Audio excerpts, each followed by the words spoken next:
Mesdames, Mesdemoiselles et Messieurs, chers téléspectateurs, bonsoir ou bonjour, c'est selon l'heure à laquelle vous nous suivez. Topé Sibino, merci. Na attention, oui, vous avez ça na émission Tongito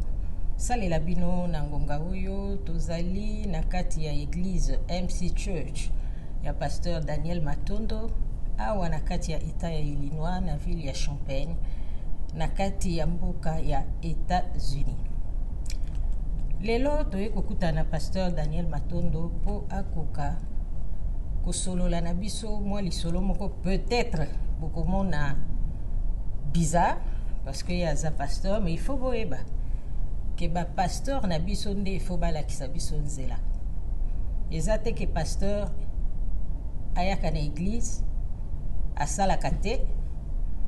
makambo nyonso bandimi basalela ye toboyi te. Mais pasteur oyo toza koyamba lelo na kati ya mboka États-Unis asalaka mosala mpe na mboka ya Congo epai autaki aza entrepreneur immobilier.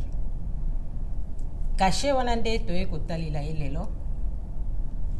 ye moko akofungola biso mpe akoyebisa biso de quoi il s'agit exactement lelo. Nazanga moko te na émission yo nazana confrère Nangai Moulakisi. Bonjour ou bonsoir. Bonsoir François. Les andenge baza kolandela biso. Ensemble na ye tokomeka un peu ko bimisa na kati ya pasteur Daniel Matondo oyo esengeli alobela biso lelo pe pasteur toyambi yo na kati ya émission na biso. Merci beaucoup. Merci. Mbote mingi. Mbote na biso. Ndenge toyebisi bato oyo baza kolanda biso ke toye komona yo lelo na cadre ya entrepreneur immobilier. Mais tolingi nan toyeba po toza na kati ya église sango ya église eza kotambola ndenge. Nangola Nzambe, merci d'abord premièrement na Nzambe apesi occasion yo to sola sous lelo. Pe na remercier bino mingi ndiko ya kotala biso katnesika vraiment je me sens très honoré ndenge boyaki kotala biso pour na wetali santé à église ali malamu ezali ko se porter vraiment na bonne santé pour remarquer moi décor échangé pour tout aussi na bâtiment mususu to koti siko na esika mususu tozu ya sika oyo tozali ko lancer et on a balongi na bâtiment sa MC Church. Donc dans l'ensemble l'église se porte vraiment très bien par la grâce de Dieu. Osa visionnaire église MC Church okoki un peu ko résumer biso vision et église des années. Alors la vision de l'église EMC Church est beaucoup plus que gagner les âmes, que former puis continuer bango na mission. Tout ça on a trouvé notre devise na biso zakayangwana, to gagner, to former puis to tindi bango, c'est ça notre mission. Et EMC Church n'est pas une église missionnaire où ils ont vraiment un cadre de développement parce que pour nous tenir un missionnaire de temps en temps c'est un moyen belé. L'église ne peut pas être là tout le temps pour nous déranger bandimi. Il faut l'église peut créer des ressources à financement. Il y a une église peut tout le cas encadrer bateau et belé, que ça va au moment là, il y a qu'on s'en sortir dans la vie parce que n'est pas tout le temps l'église zakate pour nous soit capable bateau. L'église peut couper ça peut moto.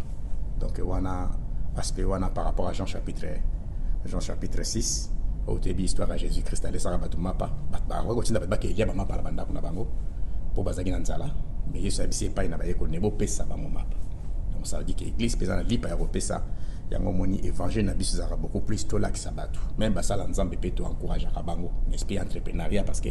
tango za esprit wana et ba tinda ote ko ya fond la bible pour le kambongo tango ebisha ko sa musa na yoko zo quelque chose tango zo ko ter vraiment penser na yoko za pire oyebi na yoko ter na ngai suna sisi ko ter na ngana ke makambo na ngape na zimbongo na ngape na ndenge na nga donc makama nzambe ya kaisa ya nzambe je crois que ba biloko wana esengeli to yeba ko kabulango malamu bitumba to zaka nango za minyangwana parce que biso ba pasteur souvent to zaka critiquer ba sala l'église pour ba sala business ba sala l'église pour ba zo mbonga bandimi c'est ko ba pasteur ba ko ka bandimi te donc ba pasteur ba ko ka la bandimi donc yango c'est comme ça biso fonctionne bien dans l'esprit wana et na ndinga bien donc je crois que c'est par là que tous mais comme que réfléchir comment équilibrer bateau ba chrétiens et puis les chrétiens souvent ba sont considérés que ce sont des pauvres ba pasteur bateau ba rata vie d'ailleurs comme pasteur. Donc la conception moi vraiment pas comme sous il faut la conception échanger d'où bitumba na biso ezali wana pona ko valoriser un peu musala nzambe pe ko valoriser ba chrétien bisikan supazali voilà. Na yebi que mon dimi a commis un peu ko bouillonner azana ba question mais pasteur avant to kota na sujet na biso ozana kati ya Champagne na kati ya États-Unis où ko implanté église à boyambi ya ba chrétien ezala congolais bandeko na yo ezala américain eza na échelle nini? Ben toza na moi ba difficulté muke, mais ce qui est important toza quand même na nzambe et là on a sepela kanango nzambe na so ba africain même les autres on ba américain ba comme ko pusana ba comme ko boye ba nzambe na biso wana. C'est parce que va comprendre quand même que toza na moi niveau moko boyo esengela ki, mais du moins tango c'est koki o ezaki sous tango te que évangile fait uta poto et ya pas une option ngi ya kakala ce ko tango koki Afrique ne fait ya ce qu'on évangile na niveau ya bamboka autozali parce que on a compliqué ba terrain autozali et comme na ba réalité moi mingi za compliqué. Alors boyambiza na ba aspect belé toza na ba mususu ba na boyambi na bango bazo uta ba Afrique ba ekotoyo azalaki penda mundimi ya makasi ya mabondeli metanga komi ape atikene so mundimité atikene makamba osambela ati ba ine makamba otia société atikina e akotine ka makamba mbongo akotine bisengo ezala na katamboka o so apela bato so bazo ya pena katamboka ona boyambi na bango tam so yaki un peu foi mais nzamba sungi et puis ami pesipe na makamba nzambe et puis yaki liboso yango to encourager na bato nyonso. Et entre nous les hommes de Dieu nous allons peut s'encourager parce que avoir le temps de prier ici c'est très difficile. C'est ça le plus grand combat que tous en avons. Tant au Bandagi Balongi, il y a eu des gens qui ont dit mais tous les jours, Bossambelaka, tous les jours. Tout le monde en États-Unis, tout le monde en États-Unis, tout le monde en Nantes, tout le monde en Nantes, peut-être une chance militaire. Mais par la grâce du Seigneur, tout ça, tous les jours, ça fait des années. Gloire et ça, ils ont pas une Nzambe. Et puis, tu mingi, comme le bah, tu as Sambela, tu as retraite, retraite aux États-Unis, au Kanga, tout 3 jours. Donc, il y a Zamba, tu as plus de 250 personnes. Bah, retraite, bah, voilà, toute nationalité confondue. Toute nationalité confondue, mais majorité, tous amis Kakaba. Congolais beaucoup plus jusqu'ici, mais la vision n'est pas pour les Congolais. Donc, il y a un moment où tu m'as dit que ça, j'avais fort, il y a déjà dans le cadre, et donc, parce que l'évangile n'est pas seulement pour les Congolais. Mais Jésus a commencé à Jérusalem. Vous serez mes témoins, vous recevez une puissance, le Saint-Esprit c'est venant sur vous, et vous serez mes témoins à Jérusalem, dans toute la Judée, Samarie et l'extrémité de la terre. Ça dit, Babandagina à Jérusalem. C'est par là que mon yé ça va voter même na monokambo kana on est ba yo na poto tas bo ça la prière na monokambo kana bino oui parce que yesu ku tazaki na vision internationale mais manaye côté na monokambo kana yi. Donc ça dit que monokambo kana yo c'est ça Jérusalem bisiko zali et sika makamno c'est bandaki za kawana avant que ne musika et sika so kende. Donc voilà. Alors Pasteur Tone Sengwendenge maman wote koloba ya koyamba na pourquoi lelo et souvent ceux qui naza ko échanger na yo na présenter yo souvent comme étant agent de développement au lingi business au lingi entrepreneuriat mambo belé et puis c'est quelque chose vraiment félicité. Alors on a pourquoi lelo na ba honest lo ba wana business entrepreneuriat agent de développement li solo nini ozana ngo oyo kabula na bandeko ba Rolanda. Voilà, li solo to na ngo eza très délicat. Nakasa bandeko bozali kolanda biso bozozela nini to to na ngo lelo toyebi ke na sama bele awa okoko somba mituka okoko somba biloko no soza nango ko somba mais likamba mabele ezaka eloko moko un peu sacré mutako zo même mutuka bo discuter pour la mutuka pour mais to même mabota mingi ba discuter mituka te ba discuter kaka mabele ta somba bele ngo na valeur écouter mutuka te ni ba bazo zo kama mabele parce que mabele est sacré. Alors toyebi beaucoup plus pendant le likamba zali ya mabele. Alors, tout le monde qu'il faut tout sunga batu. Bon, mon prière, surtout celle qui a fin de l'année, tout baki, tout sunga batu baza ba côté en esprit entrepreneuriat.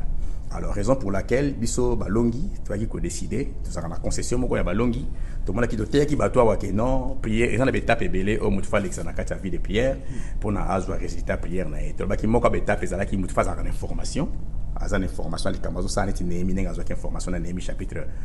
1. Yami balé, après avoir causé information, il faut qu'on réfléchisse. Nebabi que c'est lui qui réfléchit sur la chose, il trouve le bonheur. Quand il y a une information, juste à réfléchir dans côté, on retrouve le bonheur. Et le bonheur est caché dans la réflexion. C'est là où est caché le bonheur. Ce n'est pas dans la prière, ce n'est pas dans les jeûnes et prières, mais dans la réflexion. C'est là où est caché le bonheur. Babylone se foutait au Kabularango parce qu'il y a des désordres, mais il y a un au Bible. Et au-delà de ça aussi, tu vois qu'après avoir réfléchi aux informations, il faut moutoir côté en étape où il y a prière. Et après prière, moutoir côté en action. Au moins, tu es en action prière. Tu as 53 jours à prière et à récupération et possession, il y a 2022. Est-ce qu'on possède? Il faut posséder quelque chose. Comment on va prendre un sous tout le monde surtout sur la prière parce qu'il faut me tourner est-ce que ce possédé déjà oui c'est là qui raison pour laquelle si nous sommes ici ils allaient pour nous communier on peut pas dans un bassin ni ba posséder le courant n'engi ba na Israël ba posséder qui kana n'engi petoyer le lotebi OK ba longi tout en concession moko ya munene oyo eza disponible na niveau ya Kinshasa na place ya Malamu to bi bon tout soit concession wana tous autres tiens à disposition ba na nzambe nyonso tant sous ça exact exaucement prière là-bas nzamba répondre bon na lolengi wana tokotia yango na prix moko dérisoire esika moko ya bien bacondition ya malamu pour que balongi mpe nzambe merci na prière na nga nasalaki nzambe ayanoli ngai. Donc voilà un peu façon mosusu nzambe akoyanola biso eza moko ya émission toye lelo. Donc toye koyanola bato ebele na baprobia prière na bango nzambe naza na posa nasomba lupango nasala boye toyaki lelo tomonisaki tolobaki année oyo ezali ya possession. Donc biso tolobaki théorie pratique sikoyo tokoti na possession. Possession ni tokoti eza lokola Moïse amataki likola montagne akesambela ntango azongaki azwi bana Israel bandi komema bango vers destinée. Ndenge moko Josué mutu akomisaki bango akabolaki bango bamabele tribu na tribu na mabele na ye. Donc c'est de la même manière que lelo toye tolingi tosala bana nzambe bazwa possession ya baterrain na mabele wana tokobenga même quartier balongi ezala cité ya balongi et kozala na résultat ya prière so bala tozali liboso na bino c'est juste parce que toye totie concession moko en G oyo lelo toye mpona toteka yango topesa balongi nyonso na baprix moko ezali dérisoire moko na moko bisika azali vraiment azwa esika na ye ya kofanda mpona vine ye mobimba. Ok, donc en clair pasteur Daniel aza na baparcelle oyo aza koteka na niveau ya Kinshasa obo retenir yango wana évidemment baparcelle yango eza concession ya monene oza kokata yo lobi mpona balongi toyebi ke awa na église MC Church ezalaka na lisanga ya balongi eza mpona balongi ya MC Church to mpona balongi mpe bachrétien nyonso balingi koposede lopango wana et puis eza combien d'hectares si c'est pas trop demandé oyo bakoya kokabola na balongi nyonso. Ok, donc je crois que tant que le IMC Church est l'église, parce que tous l'église locale, comme on a IMC Church, mais nous avons aussi l'église universelle, l'église de Jésus, et c'est balongi bazali. Balongi bazali na l'église de Jésus-Christ, l'église universelle. Balongi za race à battement oui qui est to lembate, to kotambwa na masumu te, to kotambwa na kobo te, to kotambwa na bolembu te, to kozana na prière, to kokende toujours liboso parce que molongi azonga rasimate, donc eza race moko ya batu moko. Les églises moko songolo pakalate mais ça race c'est un mouvement de réveil où tout ça qui est en place to bengi balongi 5-6 batu nyonso ya mo meta to balongi donc ça veut dire mutu nyonso sans exception sans distinction à ba église tout ça là ba race toute personne biso to bengi o yazaka na kati ya vision wana to bengi ka molongi même o ya somba le pa on azaka pe molongi ça dit molongi na ndenge na ye. Alors nous voulons seulement dire que ça pour la mutu nyonso la porte est grandement ouverte pour toute personne oyo azana besoin ya kosomba mabele. Je crois qu'aza bienvenue na la projet na biso et concession wana ezali ya 300 hectares. Donc 300 hectares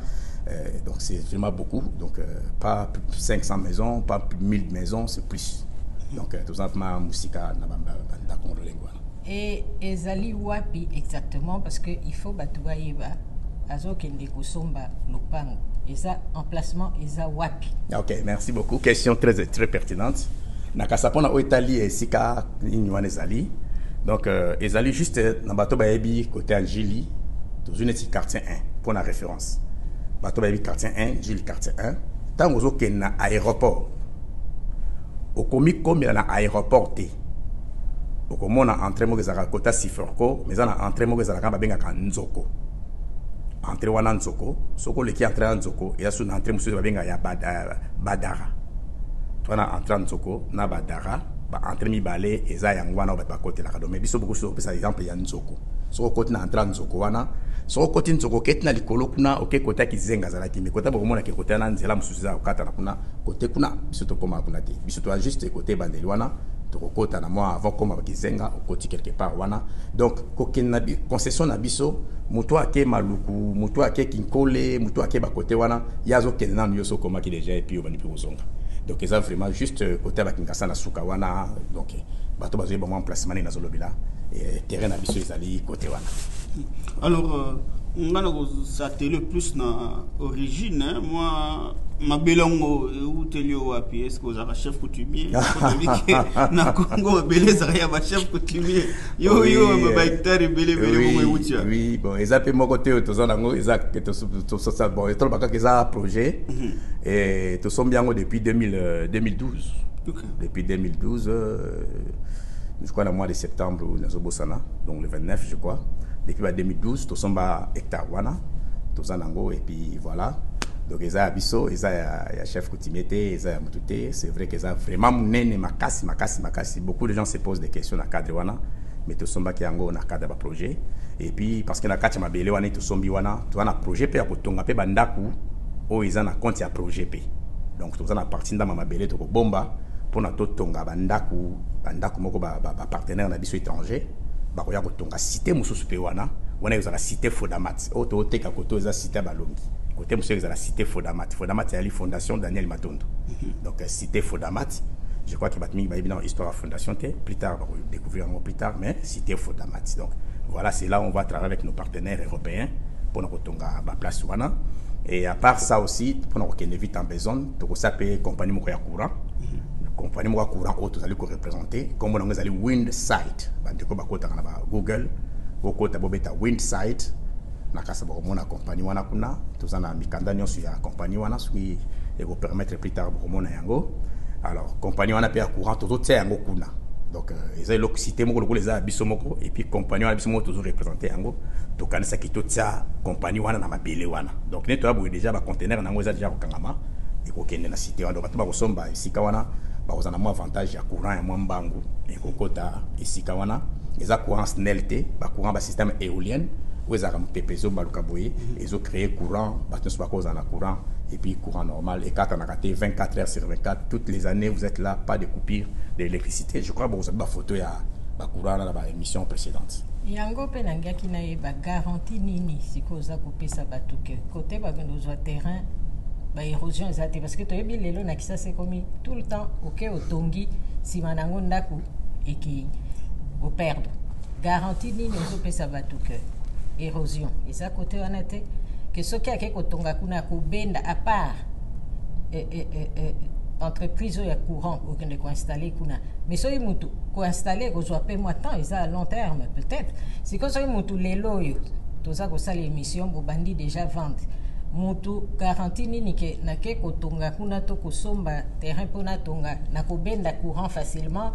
mai na ko zo yango facilement érosion et ko yela kat mitungi si pe ba papier plus tard et ko zala te que boy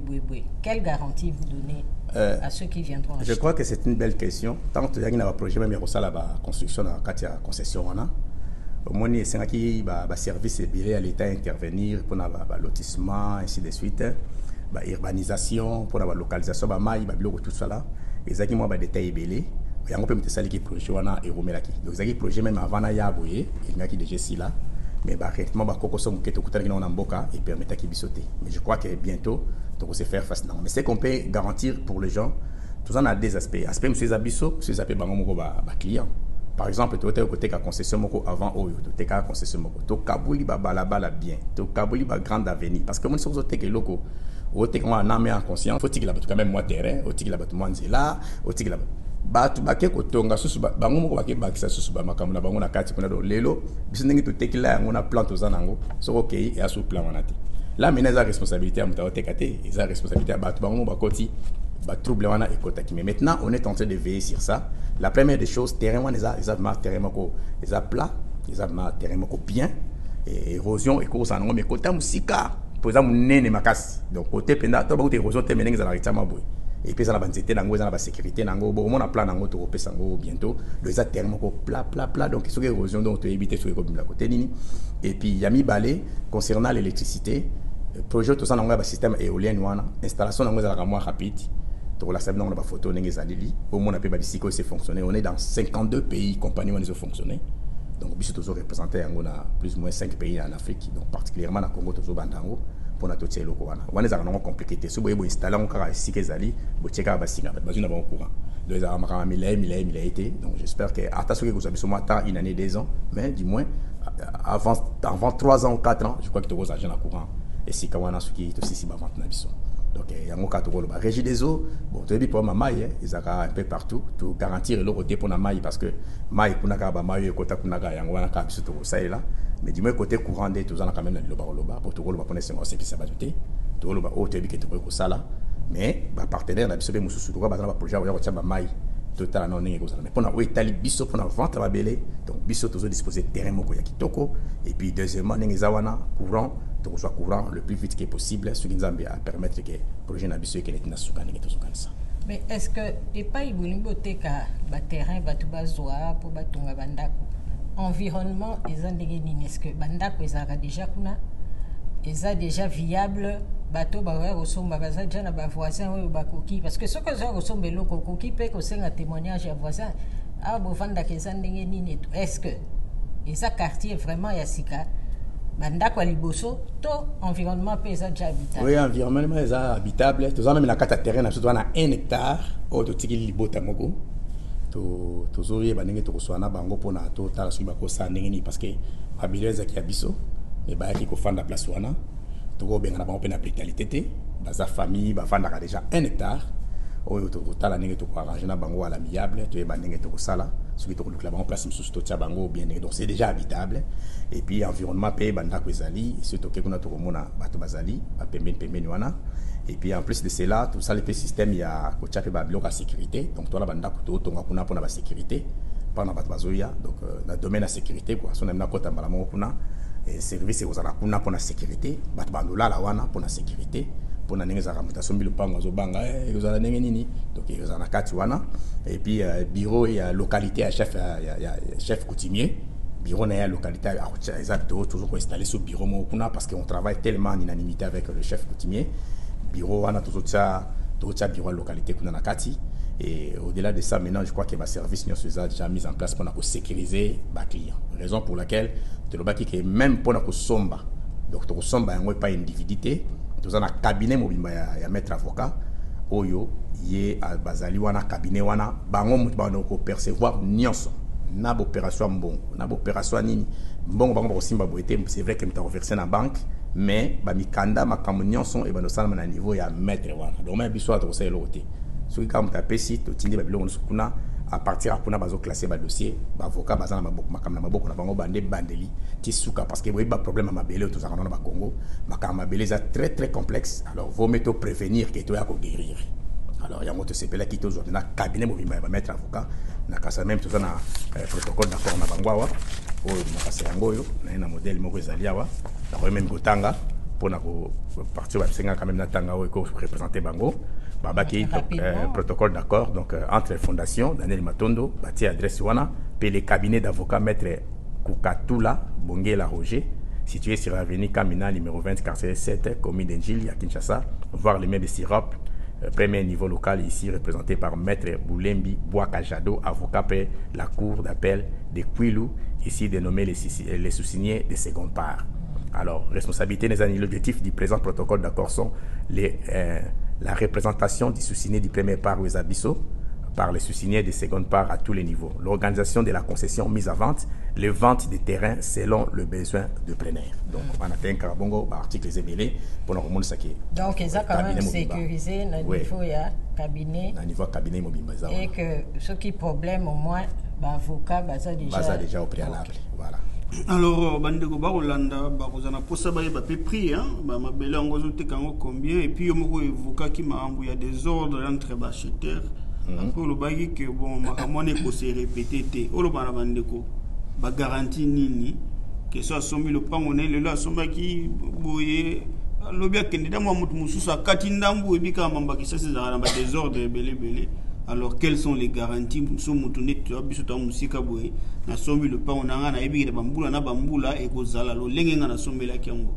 D'abord la première garantie est d'abord pour monitorer cabinet ba mettre avocat zawana ou ezake tanto okende et puis bato to somba versement il va sala na partie à banque. Alors ce que salami na niveau ya mettre avocat to na mikanda na biso ala ba délai o isenge na ya kele ko tsengo mais yo senge ezoka ba relever na yo ba ko peso relever na yo ba ko peso récit na yo ba ko peso pe plan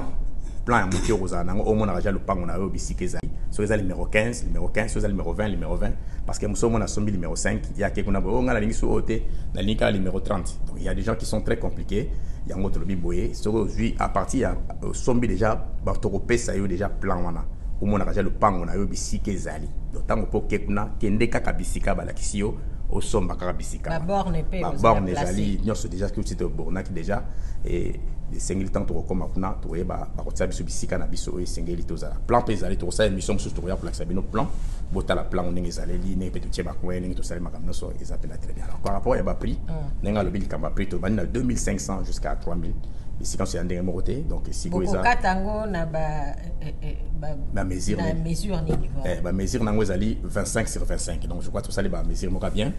25 sur 25 ezara déjà mesure ngo ya malamu e bongi pona lupango. Donc voilà, la mesure autour au Katelango. Il faut dépendre, nous sommes à 25 sur 25 ou bien nous sommes à plus parce que le bimbongo, ils ont des côté 25 centimes D'abord, notre modèle standard, il est dans 25 sur 25. Il y a un côté, je suis écouté un mois veni, tant écouté un mois virage, et l'on a vraiment bien tout comme il y a 30, 25, et Zali, on a négocié, on a un peu mis à part. Mais autour de 25, de 2500 à 3000, ils arrivent à 25 sur 25 de façon officielle parce qu'il y a un modèle standard. Il y a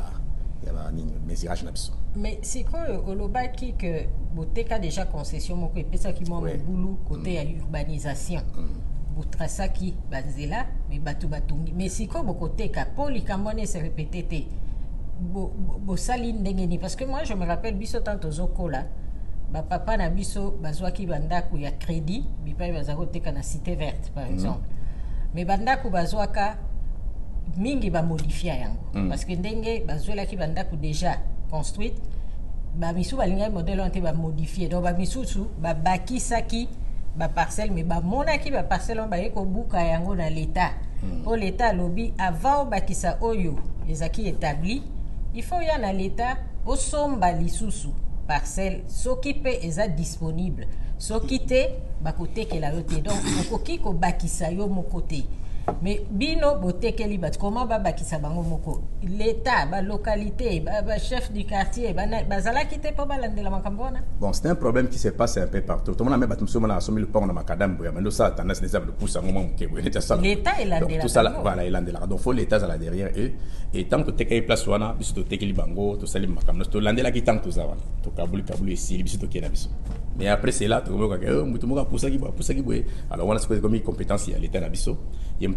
qui s'appelle crédibilité évidemment parce que c'est quand que si quoi que ça la moi ndengwa na tepo pour les années 6 mois un peu différent pour biso moko peto tia siège kuna même église na biso ko na siège kuna balongi makambe belé ko za kuna et c'est comme ko suivi na ngoza un peu à la rigueur et puis tala kutu kuna to tongi na ba site ya ba policier ko za la wana et puis to ça na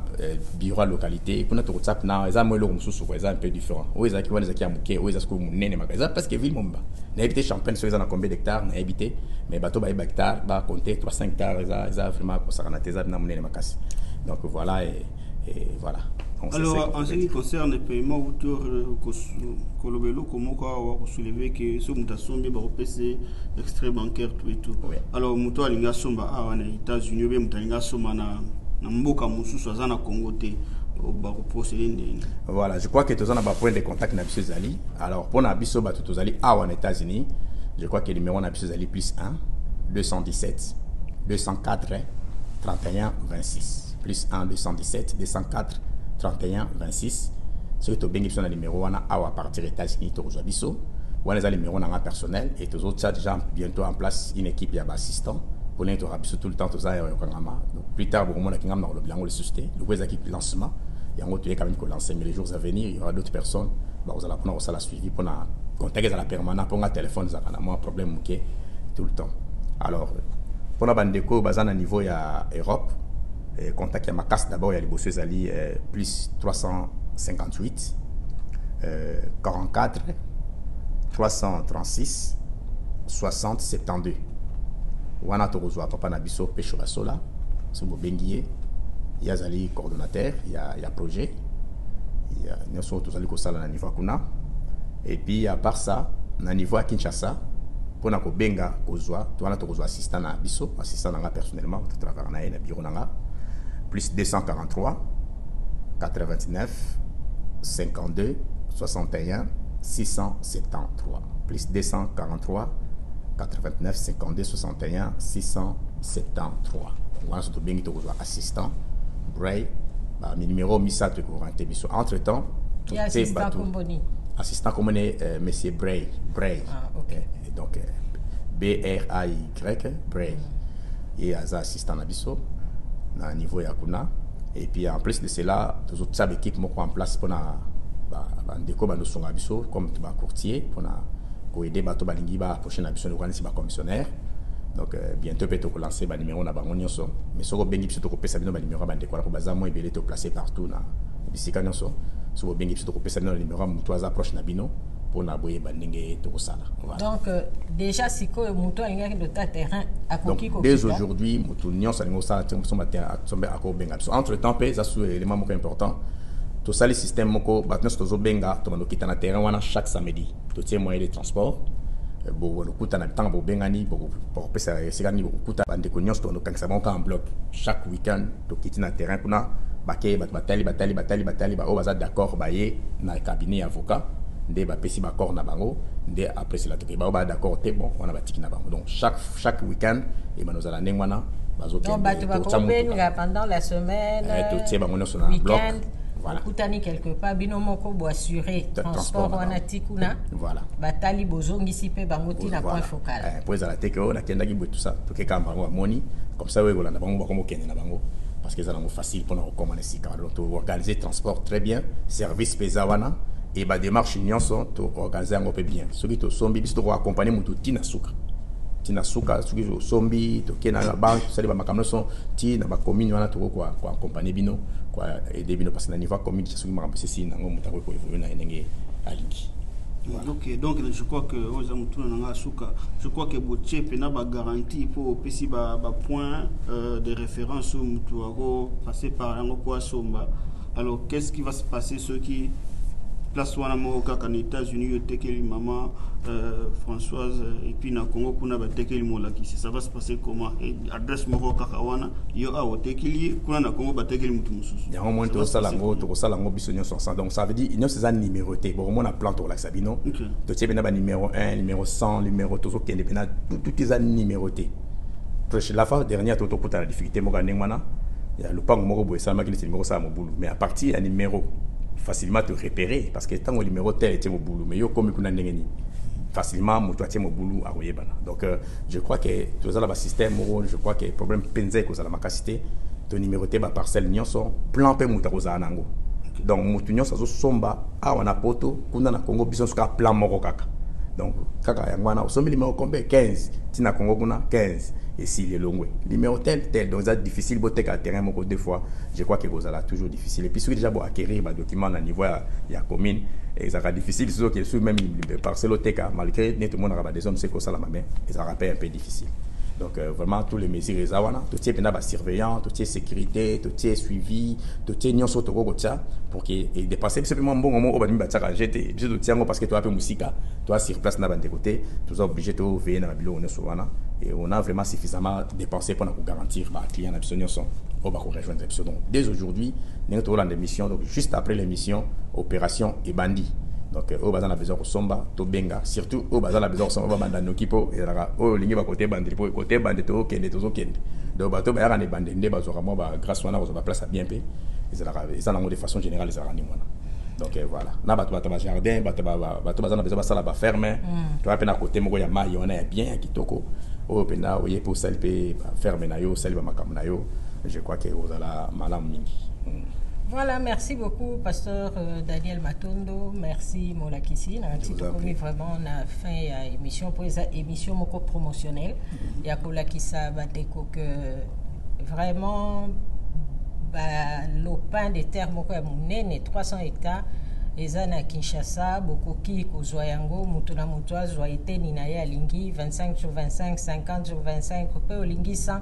Mbongo na yo kaka, eza vraiment na prix abordable ndenge pasteur Daniel Alobi donc comme vraiment na suka eza émission e bandeli ye moko pa ebisi yango po na kokoka kolakisa na bandeko que vraiment boza na moyen ya kosomba terrain na Kinshasa. Pasteur Daniel liloba suka question moto tuniote oyo koki koyebisa ba baza. En tout cas premièrement d'abord on a remercié Bino pour la considération et puis tant bo pesi mboko batos pa ebi tant emploi du temps ni ezali et là on a tous vraiment reconnaissant makasi et puis nazo ko annoncer Bino que émission lelo c'est kaboité te bija ke na balabala mo fait ko etomolo makombo na Bino donc boye ba déjà bande bo Hollande mama vita ko za na balabala na ikuna papa mo la kisiming mi yali ngaba sa millionnaire mingi vraiment a la pena balabala mo kuna to pesa kombo champagne pe iribana to pesa ngo ba kombo mo kuna e uzana balabala ba grande avenue to tiango champagne to tiango pe iribana pour honorer mke et si cannabiso et pourquoi pas tous appeler la parcelle d'abiso bien sûr la parcelle d'abino to total on a bande quoi comptabilité comment to reçoit la biloko wana et pour na total la parcelle ne ko pesa ma c'est vrai que to sala moi ba dom suspect ba parcelle pour na ko pambola bateau ba mériter ko so bénédiction wana donc voilà et logo to rolo pour les lots eza ngwana ngaf na na sengo makasi merci na bande bozo na biso je crois que batumi bazana ba doute na ma parcelle boyebi ke pa ba longi to lingara ba distraction te to lingara makama pa mbate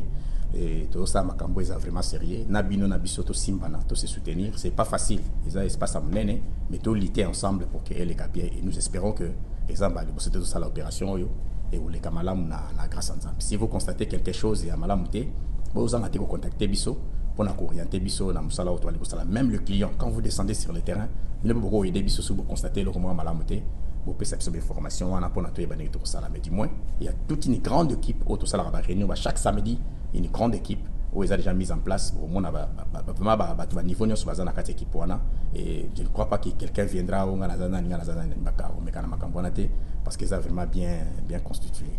Voilà, merci beaucoup Nabiso Nyonso et à la prochaine occasion peut-être on va revenir pour les détails.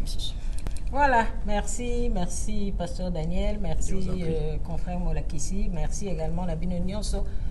Bolanda kibiso lelo tozalaki awande pona kolakisa que ba terrain ezali bokoki kosomba et que balongi baza batoyo bazalaka toujours victorieux après kondimela Nzambe. Merci et à la prochaine occasion. À la prochaine, merci.